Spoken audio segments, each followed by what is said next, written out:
won't you please turn on your magic beam? Mr. Sandman, bring us a dream.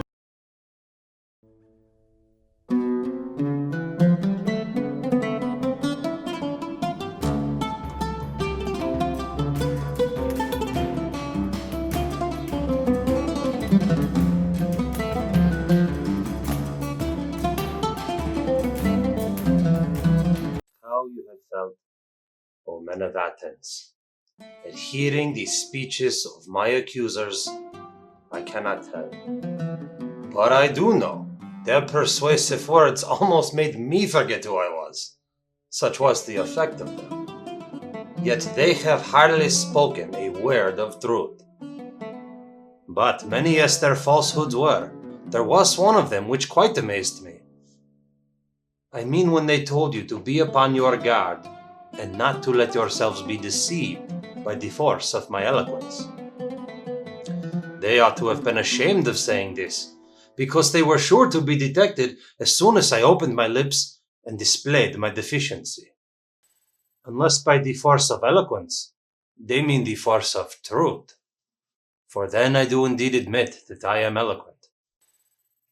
Well, as I was saying, they have hardly uttered a word of truth, but you shall hear from me the whole truth, not, however, delivered after their manner, in a set oration duly ornamented with words and phrases. No, indeed, but I shall use the words and arguments which occur to me at the moment, for I am certain this is right, and that at my time of life I ought not to be appearing before you, O men of Athens, in the character of a juvenile orator. Let no one expect this of me. And I must beg of you, grant me one favor, which is this.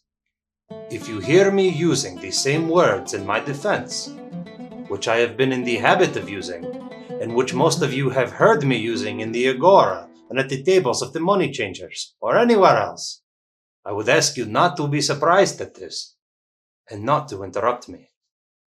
For I am more than 70 years of age, and this is the first time that I have ever appeared in a court of law, and I am quite a stranger to the ways of the place, and therefore I would have you regard me as if I really were a stranger, whom you would excuse if he spoke in his native tongue, and after the fashion of his country. That, I think, is not an unfair request.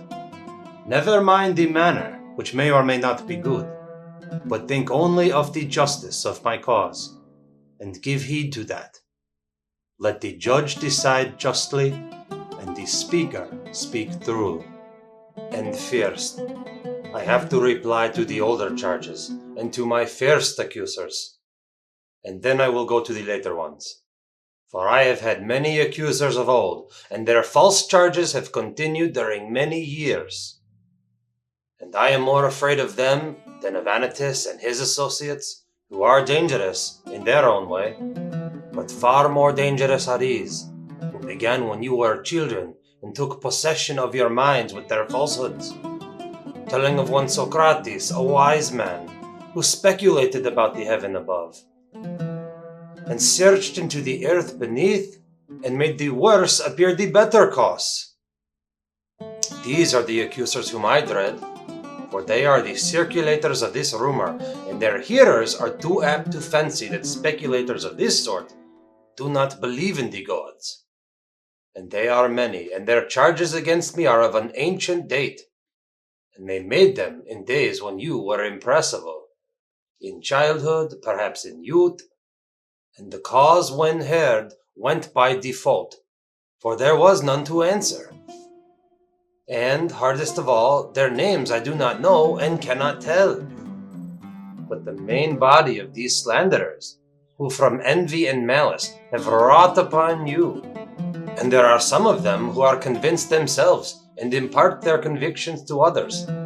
All of these, I say, are most difficult to deal with, for I cannot have them up here and examine them, and therefore I must simply fight in shadows in my own defense, and examine when there is no one who answers. I will ask you then to assume with me, as I was saying, that my opponents are of two kinds, one recent, the other ancient. Well then, I will make my defense, and I will endeavor, in the short time which is allowed, to do away with this evil opinion of me which you have held for such a long time. And I hope I may succeed, if this be well for you and me, and that my words may find favor with you.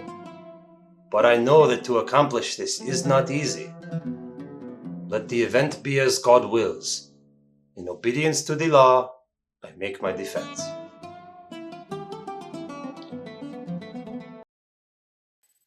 I will begin at the beginning, and ask what the accusation is which has given rise to this slander of me, and which has encouraged Meletus to proceed against me. What do the slanderers say? They shall be my prosecutors, and I will sum up their words in an affidavit. Socrates is an evildoer and a curious person, who searches into things under the earth and in heaven, and he makes the worst appear the better cause, and he teaches the aforesaid doctrines to others. That is the nature of the accusation, and that is what you have seen yourselves in the comedy of Aristophanes, who has introduced a man he calls Socrates, going about and saying that he can walk in the air and talking a deal of nonsense concerning matters which I do not pretend to know much or little. Not that I mean to say anything disparaging of anyone who is a student of natural philosophy. I should be very sorry if Meletus could lay that at my charge. But the simple truth is, Athenians, that I have nothing to do with these studies. Very many of those here present are witnesses to the truth of this, and to them I appeal. Speak then, you who have heard me, and tell your neighbors whether any of you have ever known me to hold forth in few words or in many, upon matters of this sort. You hear their answer, and from what they say of this, you will be able to judge the truth of the rest. As little foundation is there for the report that I am a teacher and take money, that is no more true than the other. Although if a man is able to teach, I honor him for being paid. There is Gorgias of Leontium, and Prodicus of Seos, and Hippias of Ilis, who go around to these cities and are able to persuade the young men to leave their own citizens, by whom they might be taught for nothing, and come to them, whom they not only pay, but are thankful if they may be able to pay them. There is actually a Parian philosopher residing in Athens, of whom I have heard, and I came to hear of him in this way. I met a man who has spent a world of money on the sophists, Callias, the son of Hipponicus, and knowing that he had sons, I asked him, Callias, if your 2 sons were foals or calves, there would be no difficulty in finding someone to put over them. We would hire a trainer of horses, or a farmer probably, who would improve and perfect them in the proper virtue and excellence. But as they are human beings, whom are you thinking of placing over them? Is there anyone who understands human and political virtue? You must have thought about this, as you have sons. Is there anyone? There is, he said. Who is he? Said I. And of what country? And what does he charge? Evenus the Parian, he replied. He is the man, and his charge is 5 minae. Happy is Evenus, I said to myself, if he really has this wisdom, and teaches at such a modest charge. Had I the same, I should have been very proud and conceited. But the truth is, I have no knowledge of this kind. I dare say, Athenians, that someone among you will reply, why is this, Socrates, and what is the origin of these accusations of you? For there must have been something strange which you have been doing. All this great fame and talk of you would never have arisen if you had been like other men. Tell us then why this is, and we should be sorry to judge hastily of you. Now I regard this as a fair challenge, and I will endeavor to explain to you the origin of this name Wise, and of all this evil fame. And although some of you may think that I am joking, I declare that I will tell you the entire truth. Men of Athens, this reputation of mine has come of a certain sort of wisdom which I possess. If you ask me what kind of wisdom, I reply, such wisdom as is attainable by man. For to that extent I am inclined to believe that I am wise. whereas the persons of whom I was speaking have a superhuman wisdom, which I may fail to describe because I have not it myself. And he who says that I have speaks falsely and is taking away my character. And here, O men of Athens, I must beg you not to interrupt me, even if I say something that may seem extravagant, for the word which I will speak is not mine. I will refer you to a witness who is worthy of credit, and will tell you about my wisdom, whether I have any and of what sort. And that witness shall be the god of Delphi. Friends, you must have known Chaerephon. He was early a friend of mine, and also a friend of yours, for he shared in the exile of the people, and returned with you. Well, Chaerephon, as you know, was very impetuous in all his doings, and he went to Delphi and boldly asked the oracle to tell him whether, as I was saying, I must beg you, please, do not interrupt me. He asked the oracle to tell him whether there was anyone wiser than I was. And the Pythian prophetess answered that there was no man wiser.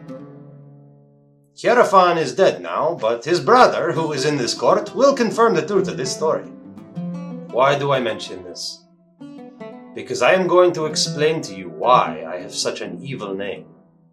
When I heard the answer, I said to myself, what can the god mean? And what is the interpretation of this riddle? For I know that I have no wisdom, small or great. What can he mean when he says that I am the wisest of men? And yet he is a god and cannot lie. After a long consideration, I finally thought of a method of trying the question. I reflected that if I could only find a man wiser than myself, then I might go to the god. With the refutation in my hand, I should say to him, here is a man who is wiser than I am, but you said that I was the wisest. Accordingly, I went to one who had the reputation of wisdom, and I observed him. His name I need not mention. He was a politician whom I selected for examination. And the result was as follows. When I began to talk with him, I could not help thinking that he was not really wise, although he was thought wise by many, and wiser still by himself. And I went and tried to explain to him that he thought himself wise, but was not really wise, and the consequence was that he hated me. And his enmity was shared by several of those who were present and heard me. So I left him, saying to myself as I went away, well, although I do not suppose that either of us knows anything really beautiful and good, I am better off than he is, for he knows nothing and thinks that he knows. I neither know nor think that I know. In this latter particular, then, I seem to have slightly the advantage of him. Then I went to another, who had still higher philosophical pretensions, and my conclusion was exactly the same. I made another enemy of him, and of many others besides him. After this, I went to one man after another, being not unconscious of the enmity which I provoked, and I lamented and feared this, but necessity was laid upon me. The word of God, I thought, ought to be considered first. And I said to myself, go I must, to all who appear to know, and find out the meaning of the oracle. And I swear to you, Athenians, by the dog I swear, for I must tell you the truth. The result of my mission was just this. I found that the men in most repute were all but the most foolish, and that some inferior men were really wiser and better. I will tell you the tale of my wanderings, and of the Herculean labors, as I may call them, which I endured only to find at last the oracle irrefutable. When I left the politicians, I went to the poets, tragic, dithyrambic, and all sorts of them. And there I said to myself, you will be detected. Now you will find out that you are more ignorant than they are. Accordingly, I took them some of the most elaborate passages in their own writings, and asked what was the meaning of them, thinking that they would teach me something. Will you believe me? I am almost ashamed to speak of this. But still I must say, there is hardly a person present who would not have talked better about their poetry than the poets did themselves. That showed me in an instant that not by wisdom do poets write poetry, but by a sort of genius and inspiration. They are like diviners and soothsayers, who also say many fine things, but do not understand the meaning of them. And the poets appeared to me to be much in the same case. And I further observed that upon the strength of their poetry, they believed themselves to be the wisest men in other things in which they were not wise. So I departed, convincing myself to be superior to them for the same reason that I was superior to the politicians. At last I went to the artisans, for I was conscious that I knew nothing at all, as I may say, and I was sure that they knew many fine things. At last I went to the artisans, for I was conscious that they knew many fine things, and that I knew nothing at all. At last I went to the artisans, for I was conscious that I knew nothing at all, and as I may say, I was sure that they knew many fine things, and in this I was not mistaken, for they did know many things of which I was ignorant, and in this they certainly were wiser than I was. But I observed that even the good artisans fell into the same error as the poets. Because they were good workmen, they thought they knew all sorts of high matters, and this defect in them overshadowed their wisdom. Therefore, I asked myself, on behalf of the oracle, whether I would like to be as I was, neither having their knowledge nor their ignorance, or like them in both. And I made answer to myself and to the oracle that I was better off as I was. This investigation has led to my having many enemies of the worst and most dangerous kind, and has also given occasion to many calumnies. And I am called wise, for my hearers always imagine that I myself possess the wisdom which I find wanting in others. But the truth is, O men of Athens, that God only is wise. And in this, the oracle means to say that the wisdom of men is little or nothing. He is not speaking of Socrates, he is only using my name as an illustration, as if he said, "He, O men of Athens, is the wisest, who, like Socrates, knows that his wisdom is in truth worth nothing." And so I go my way, obedient to the God, and make inquisition into the wisdom of anyone, whether citizen or stranger, who appears to be wise. And if he is not wise, then in vindication of the oracle, I show him that he is not wise. And this occupation quite absorbs me, and I have no time to give, either to any public matter of interest, or to any concern of my own. But I am in utter poverty by reason of my devotion to the God. There is another thing. Young men of the richer classes, who have not much to do, come about me of their own accord. They like to hear the pretenders examined, and they often imitate me and examine others themselves. There are plenty of persons, as they soon enough discover, who think that they know something, but really know little or nothing. And then those who are examined by them, instead of being angry with themselves, are angry with me.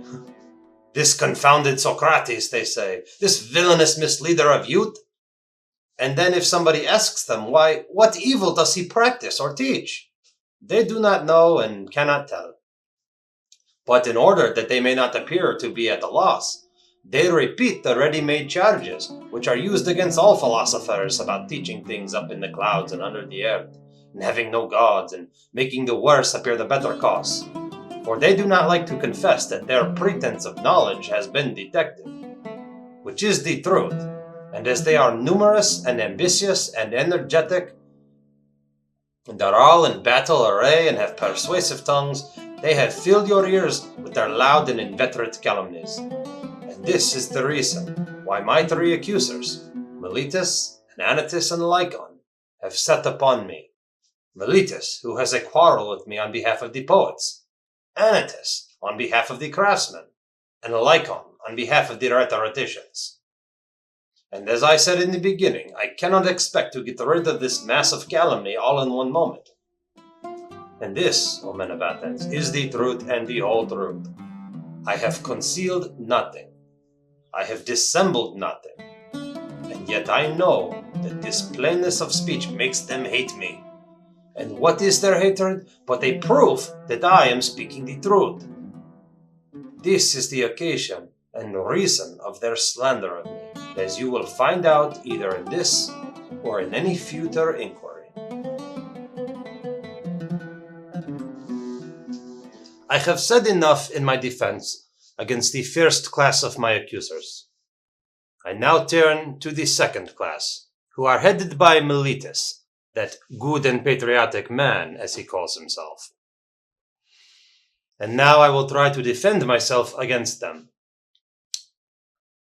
These new accusers must also have their affidavit read.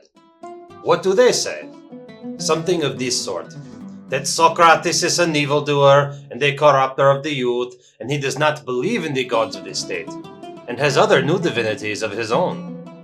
That is the sort of charge, and now let us examine the particular counts. He says that I am a doer of evil, who corrupt the youth. But I say, O men of Athens, that Meletus is a doer of evil, and the evil is that he makes a joke of a serious matter. And he is too ready at bringing other men to trial from a pretended zeal and interest about matters in which he really never had the smallest interest. And the truth of this I will endeavor to prove to you. Come hither, Meletus, and let me ask you a question. You think a great deal about the improvement of the youth? Yes, I do. Tell the judges then, who is their improver? For you must know, as you have taken the pains to discover their corrupter, and are citing and accusing me before them. Speak then, and tell the judges who their improver is. Observe, Meletus, that you are silent, and have nothing to say. But is not this rather disgraceful, and a very considerable proof of what I was saying, that you have no interest in the matter? Speak up, friend, and tell us who is their improver. The laws. But that, good sir, is not my meaning.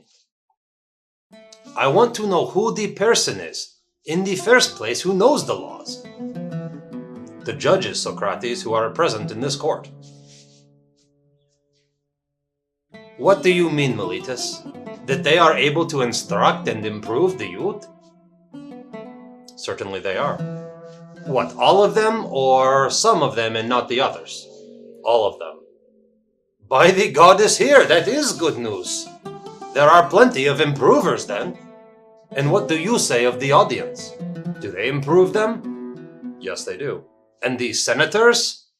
Yes, the senators improve them too. But perhaps the members of the citizens' assembly corrupt them. Or do they improve them? They improve them. Then every Athenian improves and elevates them, all with the exception of myself, and I alone am their corrupter. Is that what you affirm? That is what I stoutly affirm. I am very unfortunate if that is true. But suppose I ask you a question. Would you say that this also holds true in the case of horses? Does one man do them harm and all of the world good? Is not the exact opposite true? One man is able to do them good, or at least not many. The trainer of horses, that is to say, does them good, and others who have to do with them rather injure them? Is not that true, Meletus? Is that not true of horses or any other animals? Yes, certainly. Whether you and Anytus say yes or no, that is no matter. Happy indeed would be the condition of the youth if they had one corrupter only, and all of the rest of the world were their improvers. And you, Meletus, have sufficiently shown that you never had a thought about the young. Your carelessness is seen in your not caring about matters spoken of in this very indictment. And now, Meletus, I ask you another question. Which is better, to live among bad citizens or among good ones? Answer, friend, for that is the question which may be easily answered. Do not the good do their neighbors good, and the bad do them evil? Certainly. And is there anyone who would rather be injured than benefited by those with whom he lives? Answer, my good friend, the law requires you to answer. Does anyone like to be injured? Certainly not. And when you accuse me of corrupting and deteriorating the youth, do you allege that I corrupt them intentionally or unintentionally? Intentionally, I say. But you have just admitted that the good do their neighbors good, and the evil do them evil. Now, is that a truth which your superior wisdom has recognized this early in life? And I, at my age, in such darkness and ignorance, do not know that if a man with whom I live is corrupted by me, then I am very likely to be harmed by him? And yet I corrupt him, and intentionally too? That is what you are saying, and of that you will never persuade me or any other human being. But either I do not corrupt them, or I corrupt them unintentionally, so that on either view of the case, you lie. If my offense is unintentional, the law has no cognizance of unintentional offenses. You ought to have taken me privately and warned and admonished me. For if I had been better advised, I should have left off doing what I only did unintentionally. No doubt I should, whereas you hated to converse with me or teach me, but you indicted me in this court, which is a place not of instruction, but of punishment. I have shown Athenians, as I was saying, that Meletus has no care at all, great or small, about the matter. But still I should like to know, Meletus, in what ways I am affirmed to corrupt the young.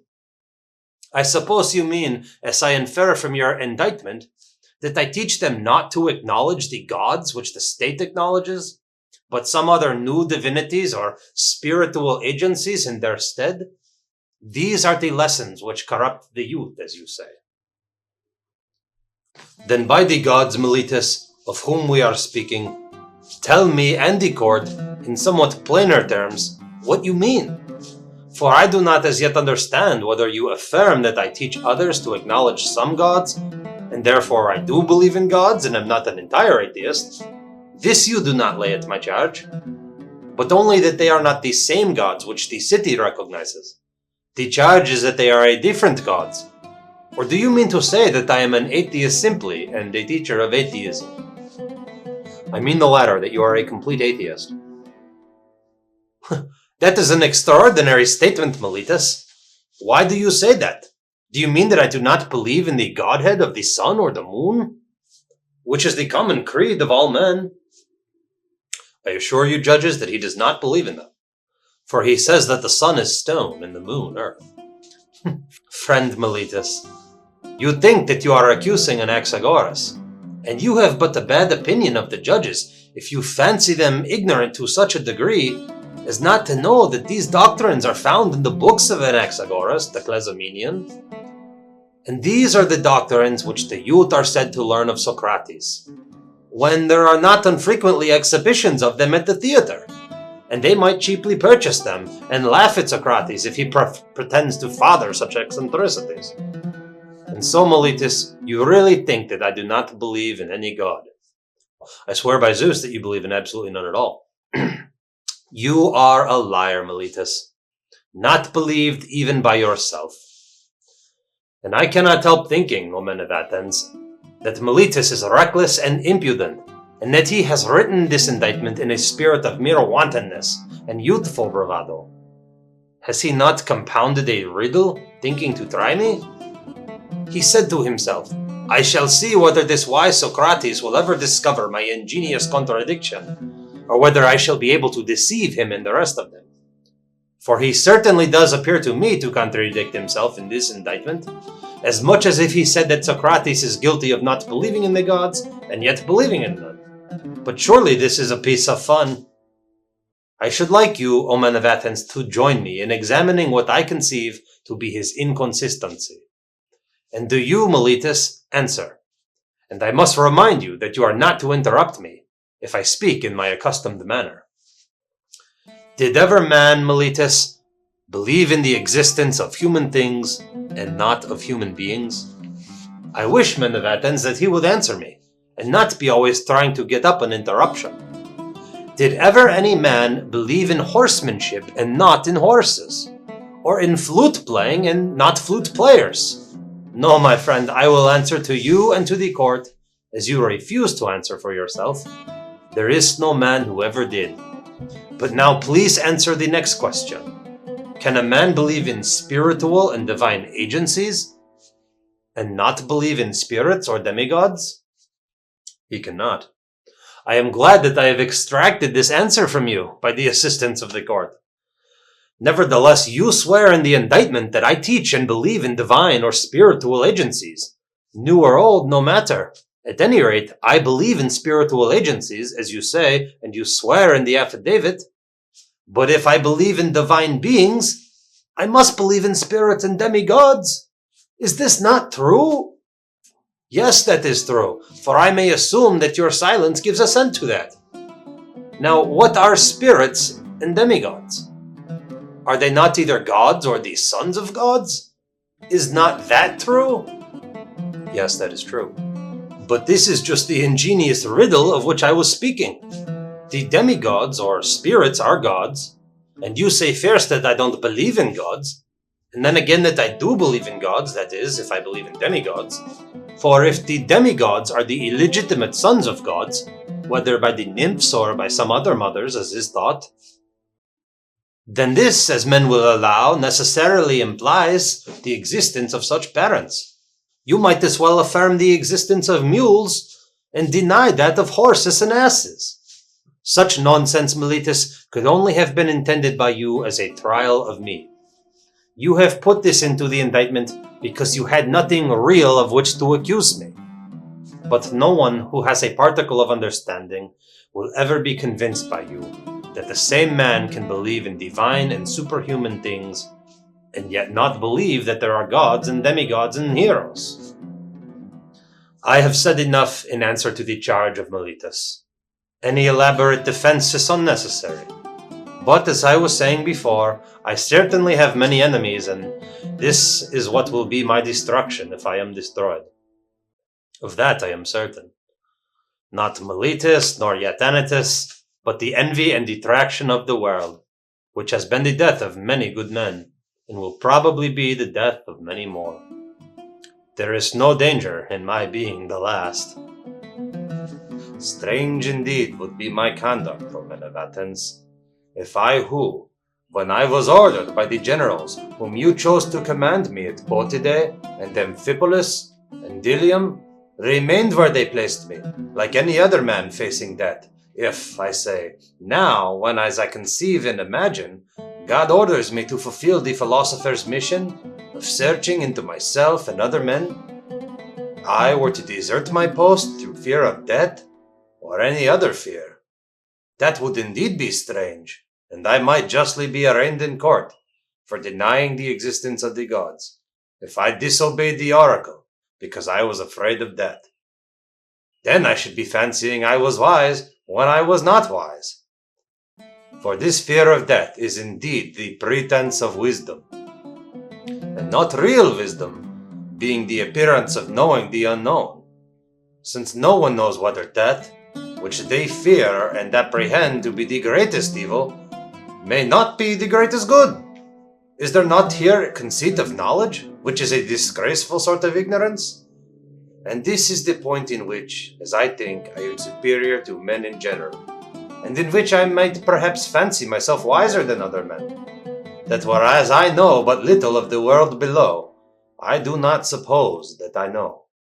But I do know that injustice and disobedience to a better, whether God or man, is evil and dishonorable, and I will never fear or avoid a possible good rather than a certain evil. And therefore, if you let me go now, and reject the counsels of Anytus, who said that if I were not put to death, I ought not to have been prosecuted, and that if I escape now, your sons will be all utterly ruined by listening to my words, if you say to me, Socrates, this time we will not mind Anytus, and we will let you off, but upon one condition, that you are not to inquire and speculate in this way any more, and that if you are caught doing this again, you shall die. If this was the condition on which you let me go, I should reply, Men of Athens, I honor and love you. but I shall obey God rather than you. And while I have life and strength, I shall never cease from the practice and teaching of philosophy, exhorting anyone whom I meet after my manner, and convincing him, saying, O my friend, why do you, who are a citizen of the great and mighty and wise city of Athens, care so much about laying up the greatest amount of money and honor and reputation, and so little about wisdom and truth and the greatest improvement of the soul, which you never regard or heed at all? Are you not ashamed of this? And if the person with whom I am arguing says, yes, but I do care, then I do not depart or let him go at once. I interrogate him and examine and cross-examine him, and if I think that he has no virtue, but only says that he has, I reproach him with undervaluing the greater and overvaluing the less. And this I should say to everyone whom I meet, young and old, citizen and alien, but especially to the citizens, inasmuch as they are my brethren. For this is the command of God, as I would have you know, and I believe that to this day no greater good has ever happened in the state than my service to the God. For I do nothing but go about persuading you all, old and young alike, not to take thought for your persons and your properties, but first and chiefly to care about the greatest improvement of the soul. I tell you that virtue is not given by money, but that from virtue come money and every other good of man, public as well as private. This is my teaching, and if this is the doctrine which corrupts the youth, my influence is ruinous indeed. But if anyone says that this is not my teaching, he is speaking in untruth. Wherefore, O men of Athens, I say to you, do as Anytus bids, or not as Anytus bids, and either acquit me or not. But whatever you do, know that I shall never alter my ways, even if I have to die many times. Men of Athens, do not interrupt, but hear me. There was an agreement between us that you should hear me out, and I think what I am going to say will do you good. For I have something more to say, at which you may be inclined to cry out, but I beg that you will not do this. I would have you know that if you kill such a one as I am, you will injure yourselves more than you will injure me. Meletus and Anytus will not injure me, they cannot. For it is not in the nature of things that a bad man should injure a better man than himself. I do not deny that he may perhaps kill him, or drive him to exile, or deprive him of civil rights, and he may imagine, and others may imagine, that he is doing him a great injury. But in that I do not agree with him. For the evil of doing as Anytus is doing, of unjustly taking away another man's life, is greater far. And now, Athenians, I am not going to argue for my own sake, as you may think, but for yours, that you may not sin against the God, or lightly reject his boon by condemning me. For if you kill me, you will not easily find another like me, who, if I may use such a ludicrous figure of speech, am a sort of gadfly given to the state by the God. And the state is like a great and noble steed, who is tardy in his motions, owing to his very size, and requires to be stared into life. I am that gadfly, which God has given the state, and all day long, and in all places, and am always fastening upon you, arousing and persuading and reproaching you, and you will not easily find another like me. So I would advise you to spare me. I dare say that you may feel irritated at being suddenly awakened when you are caught napping, and you may think that if you were to strike me dead, as Anytus advises, which you easily might, then you would sleep on for the remainder of your lives, unless God in his care of you gives you another gadfly. And that I am given to you by God is proved by this, that if I had been like other men, I should not have neglected all my own concerns, or patiently seen the neglect of them during all of these years, and have been doing yours coming to you individually, like a father or an elder brother, exhorting you to regard virtue. This, I say, would not be like human nature. And had I gained anything, or if my exhortations had been paid, there would have been some sense in that. But now, as you will perceive, not even the impudence of my accusers dares to say that have I ever exacted or sought pay of anyone. They have no witness of that, and I have a witness of the truth of what I say. My poverty is a sufficient witness. Someone may wonder why I go about in private, giving advice and busying myself with the concerns of others, but do not venture to come forward in public and advise the state. I will tell you the reason of this. You have often heard me speak of an oracle or a sign which comes to me, and is the divinity which Meletus ridicules in this indictment.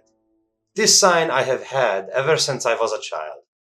The sign is a voice which comes to me and always forbids me to do something which I am going to do, but never commands me to do anything. And this is what stands in the way of my being a politician.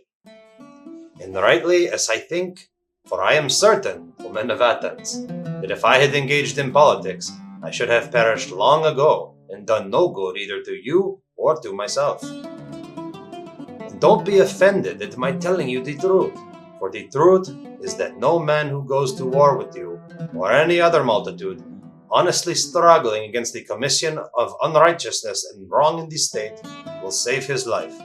He who will really fight for the right, if he would live even for a little while, must have a private station and not a public one. I can give you proof of this, not words only, but deeds, which you value more than words. Let me tell you a passage of my own life, which will prove to you that I should have never yielded to injustice from any fear of death, and that if I had not yielded, I should have died at once. I will tell you a story, tasteless perhaps and commonplace, but nevertheless true. The only office of state which I have ever held, O men of Athens, was that of a senator. The tribe of Antiochus, which is my tribe, had the presidency at the trial of the generals who had not taken up the bodies of the slain after the battle of Arginusse, and you proposed to try them all together, which was illegal, as you all thought afterwards, but at the time I was the only one of the prytanes who was opposed to the illegality, and I gave my vote against you. And when the orators threatened to impeach and arrest me and have me taken away, and you called out and shouted, I made up my mind that I would run the risk, having law and justice with me, rather than take part in your injustice because I feared imprisonment or death. This happened in the days of the democracy. But when the oligarchy of the 30 was in power, they sent for me and for others.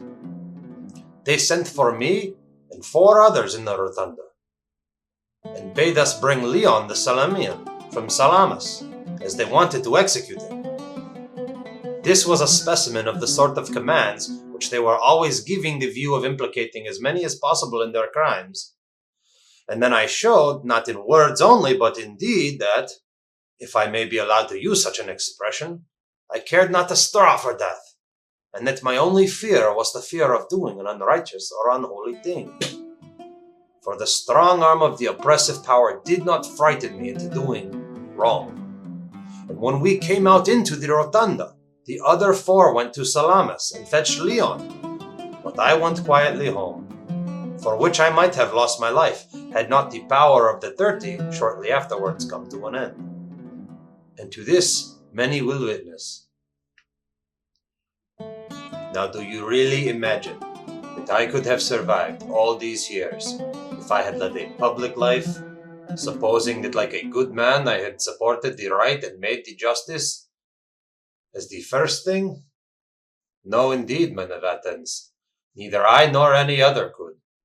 But I have been always the same in all my actions, public as well as private, and never have I yielded any base compliance to those who are slanderously termed my disciples or to any other. For the truth is that I have no regular disciples, But if anyone likes to come and hear me while I am pursuing my mission, whether he be young or old, he may freely come. Nor do I converse with those who pay only, and not with those who do not pay. But anyone, whether he be rich or poor, may ask and answer me and listen to my words. And whether he turns out to be a bad man or a good one, that cannot justly be laid at my charge, for I never taught him anything. And if anyone says that he has ever learned or heard anything from me in private, which all the world has not heard, I should like you to know that he is speaking an untruth. But I shall be asked, why do people delight in continually conversing with you then? I have told you already, Athenians, the whole truth about this. They like to hear the cross-examination of the pretenders to wisdom. There is amusement in this, and this is a duty which the God has imposed upon me. As I am assured by oracles, visions, and in every sort of way in which the will of divine power was ever signified to anyone. This is true, O Athenians, or if not true, would be soon refuted. For if I am really corrupting the youth, and have corrupted some of them already, those of them who have grown up and have become sensible that I gave them bad advice in the days of their youth, should come forward as accusers and take their revenge. And if they do not like to come themselves, some of their relatives, their fathers, their brothers, or other kinsmen, should say what evil their families have suffered at my hands. Now is their time. Many of them I see in the court. There is Crato, who is of the same age and of the same deme with myself. And there is Cratabulus, his son, whom I also see. Then again there is Lysanias of Cephalus, who is the father of Aeschines. He is present. And also there is Antiphon of Cephas, who is the father of Epigenes. He is present.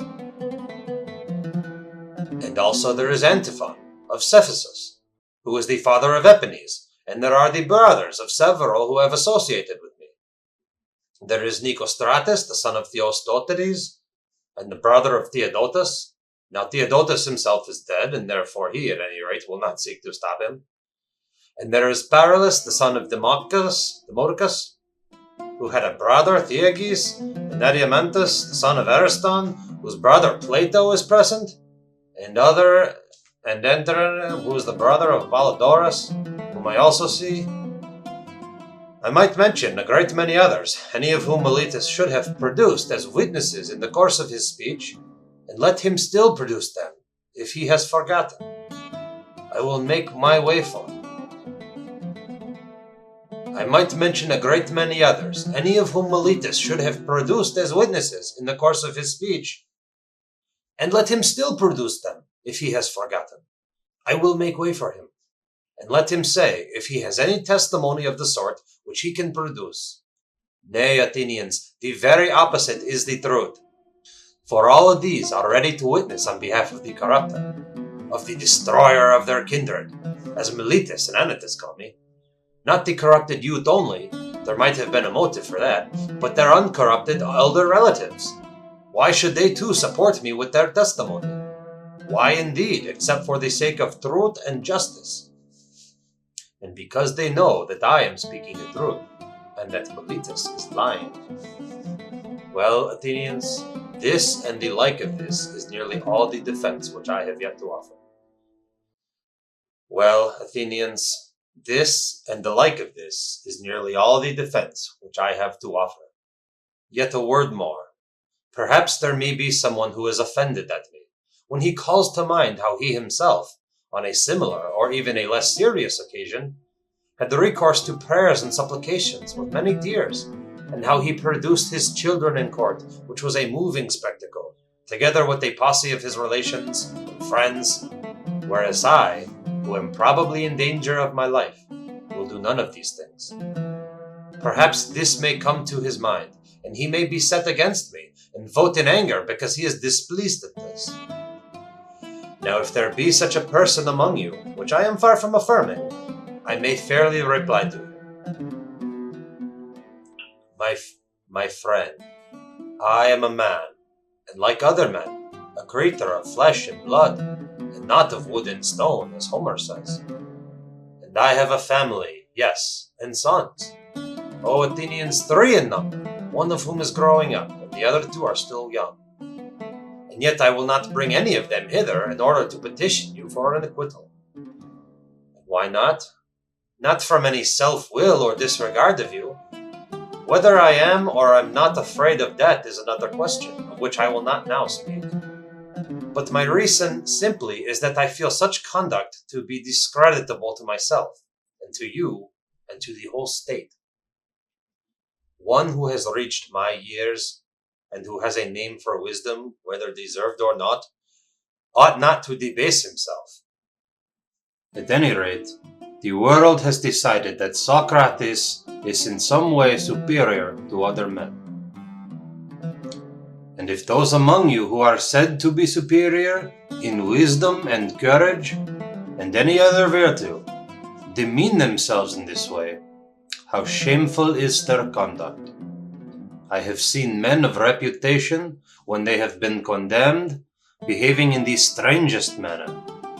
They seemed to fancy that they were going to suffer something dreadful if they died, and that they could be immortal if you only allowed them to live. And I think that they were on dishonor to the state, and that any stranger coming in would say of them that the most eminent men of Athens, to whom the Athenians themselves give honor and command, are no better than women. And I say that these things ought not to be done by those of us who are in reputation. And if they are done, you ought not to permit them. You ought rather to show that you are more inclined to condemn not the man who is quiet, but the man who gets up a doleful scene and makes the city ridiculous. But, setting aside the question of dishonor, there seems to be something wrong in petitioning a judge, and thus procuring an acquittal, instead of informing and convincing him. For his duty is not to make a present of justice, but to give judgment. And he has sworn that he will judge according to the laws, and not according to his own good pleasure. And neither he nor we should get into the habit of perjuring ourselves. There can be no piety in that.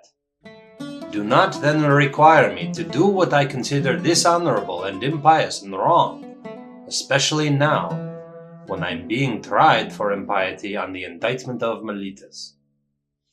For if, O men of Athens, by force of persuasion and entreaty, I could overpower you with oaths, then I should be teaching you to believe that there are no gods, and convict myself in my own defense of not believing in them.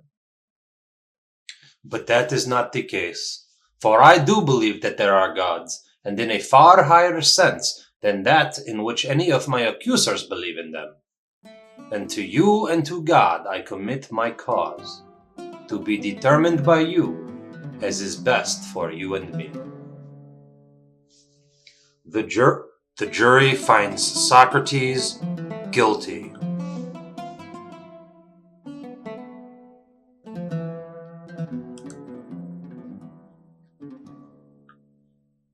There are many reasons why I am not grieved, O men of Athens, at the vote of condemnation. I expected it, and am only surprised that the votes are so nearly equal. For I had thought that the majority against me would have been far larger. But now, had 30 votes gone over to the other side, I should have been acquitted. And I may say that I have escaped Miletus, and I may say more, for without the assistance of Anytus and Lycon, he would not have had a 5th part of the votes, as the law requires, in which case he would have incurred a fine of 1,000 drachmae, which is evident. And so he proposes death as the penalty. And what shall I propose for my part, O Athenians? Clearly that which is my due. And what is that which I ought to pay or to receive?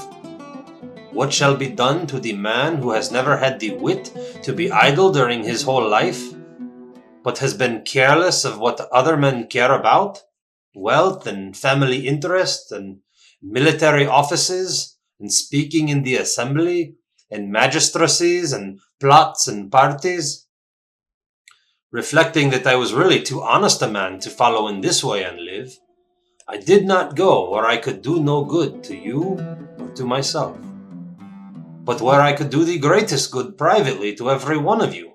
Thither I went, and sought to persuade every man among you that he must look to himself and seek virtue and wisdom before he looks to his private interests, and look to the state before he looks to the interests of the state, and that this should be the order which he observes in all his actions. What shall be done to such a one? Doubtless some good thing, O men of Athens, if he has his reward, and the good should be of a kind suitable to him. What would be a reward suitable to a poor man who is your benefactor, who desires leisure that he may instruct you? There can be no more fitting reward than maintenance in the Prytaneum, O men of Athens, a reward which he deserves far more than the citizen who has won the prize at Olympia in the horse and chariot race, whether the chariots were drawn by 2 horses or by many, for I am in want, and he has enough. And he only gives you the appearance of happiness, and I give you the reality. And if I am to estimate the penalty justly, I say that maintenance in the Prytaneum is the just return. Perhaps you may think that I am braving you in saying this, as in what I said before about the tears and prayers, but that is not the case. I speak rather because I am convinced that I never intentionally wronged anyone, although I cannot convince you of that, for we have had a short conversation only. But if there were a law at Athens, such as there is in other cities, that a capital cause should not be decided in one day, then I believe that I should have convinced you. But now the time is too short.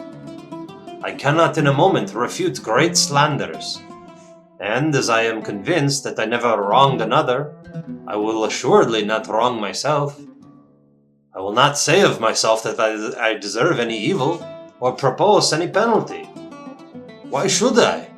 Because I am afraid of the penalty of death which Meletus proposes? When I do not know whether a death is a good or an evil, why should I propose a penalty which would certainly be an evil? Shall I say imprisonment? And why should I live in prison, and be the slave of the magistrates of the year, of the 11? Or shall the penalty be a fine and imprisonment until the fine is paid? There is the same objection. I should have to lie in prison for money I have none, and I cannot pay. And if I say exile, and this may possibly be the penalty which you affix, I must indeed be blinded by the love of life if I were to consider that when you, who are my own citizens, cannot endure my discourses and words, and have found them so grievous and odious that you would fain have done with them, others are likely to endure me. Perhaps you think that I am braving you in saying this, as in what I said before about the tears and prayers. But that is not the case. I speak rather because I am convinced that I never intentionally wronged anyone, although I cannot convince you of that, for we have had a short conversation only. But if there were a law at Athens, such as there is in other cities, that a capital cause should not be decided in one day, then I believe that I should have convinced you. But now the time is too short. I cannot in a moment refute great slanders, and as I am convinced that I never wronged another, I will assuredly not wrong myself. I will not say of myself that I deserve any evil or propose any penalty. Why should I? Because I am afraid of the penalty of death which Meletus proposes? When I do not know whether death is a good or an evil, why should I propose a penalty which would certainly be an evil? Shall I say imprisonment?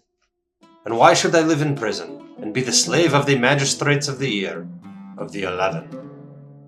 Or shall the penalty be a fine, and imprisonment until the fine is paid?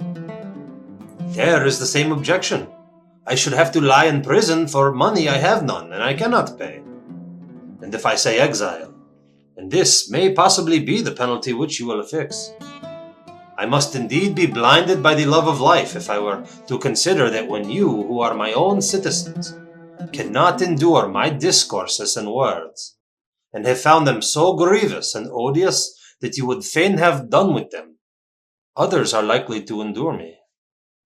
No, indeed, men of Athens, that is not very likely. And what a life should I lead! At my age, wandering from city to city, living in ever-changing exile, and always being driven out. For I am quite sure that into whatever place I go, as here, so also there, the young men will come to me, and if I drive them away, their elders will drive me out at their desire. And if I let them come, their fathers and friends will drive me out for their own sakes. Someone will say, "Yes, Socrates, but cannot you hold your tongue? And then you may go into a foreign city and no one will interfere with you." Now, I have a great difficulty in making you understand my answer to this. For if I tell you that this would be a disobedience to a divine command, and therefore that I cannot hold my tongue, you will not believe that I am serious. And if I say again that the greatest good of man is daily to converse about virtue, and all that concerning which you hear me examining myself and others, and that the life which is unexamined is not worth living, that you are still less likely to believe. And yet what I say is true, although a thing of which it is hard for me to persuade you. Moreover, I am not accustomed to think that I deserve any punishment. Had I money, I might have proposed to give you what I had, and have been none the worse. But you see that I have none, and can only ask you the proportion to find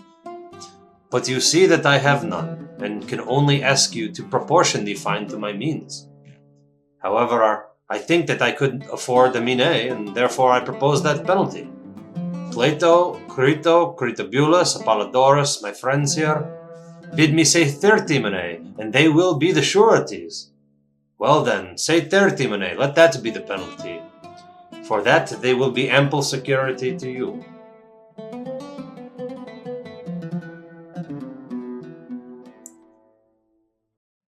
The jury condemns Socrates. The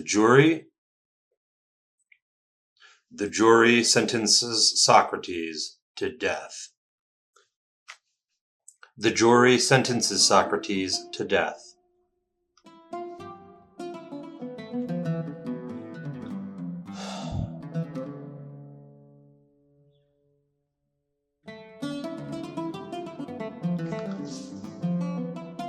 Lord, they're coming after me.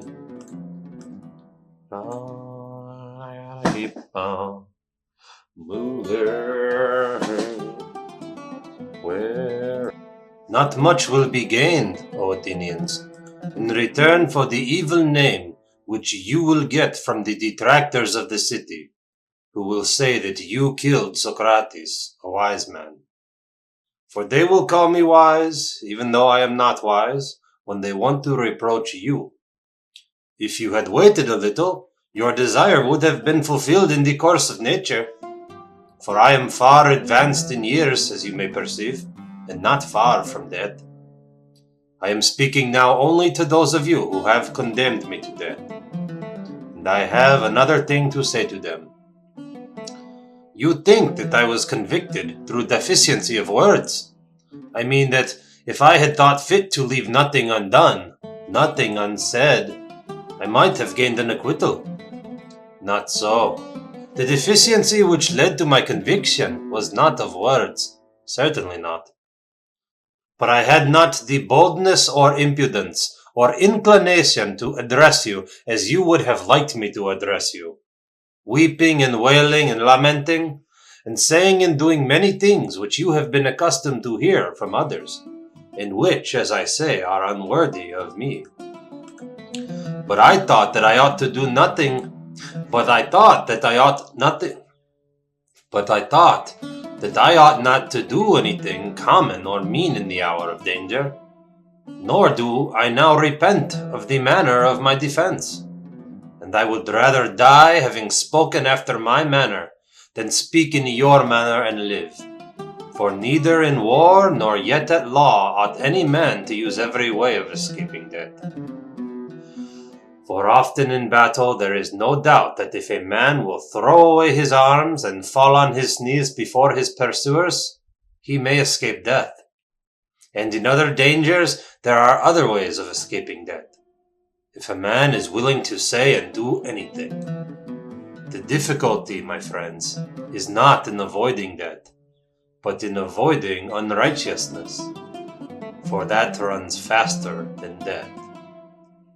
I am old and move slowly, and the slower runner has overtaken me, and my accusers are keen and quick, and the faster runner, who is unrighteousness, has overtaken them. And now I depart hence, condemned by you to suffer the death penalty, and they too go their ways, condemned by the truth, to suffer the penalty of villainy and wrong. And I must abide by my award. Let them abide by theirs. I suppose that these things may be regarded as fated, and I think that they are well. And now, O men who have condemned me, I would fain prophesy to you, for I am about to die. And that is the hour in which men are gifted with prophetic power. And I prophesy to you, who are my murderers, that immediately after my death, punishment far heavier than you have inflicted on me will surely await you. Me you have killed because you wanted to escape the accuser, and not to give an account of your lives. But that will not be as you suppose. Far otherwise. For I say that there will be more accusers of you than there are now.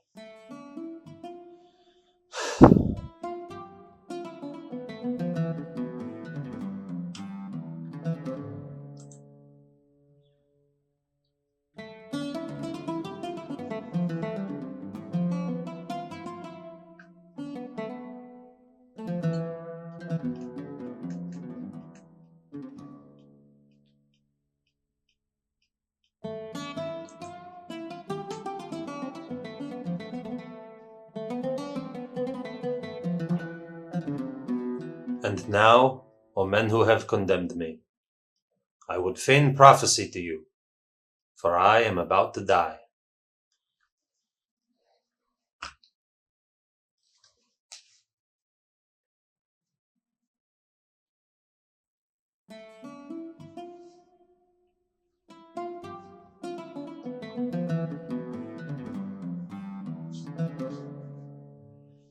And now, O men who have O men who have condemned me, I would fain prophesy to you, for I am about to die. And that is the hour in which men are gifted with prophetic power. And I prophesy to you, who are my murderers, that immediately after my death, punishment far heavier than you have inflicted on me will surely await you. Me you have killed because you wanted to escape the accuser, and not to give an account of your own lives. But that will not be as you suppose. Far otherwise. For I say that there will be more accusers of you than there are now. Accusers whom hitherto I have restrained. And as they are younger, they will be more severe with you, and you will be more offended at them. For if you think that by killing me you can avoid the accuser censuring your lives, you are mistaken. That is not a way of escape which is either possible or honorable. The easiest and noblest way is not to be crushing others, but to be improving yourselves. This is the prophecy which I utter before my departure, to the judges who have condemned me. Friends who have acquitted me, I would also like to talk with you about this thing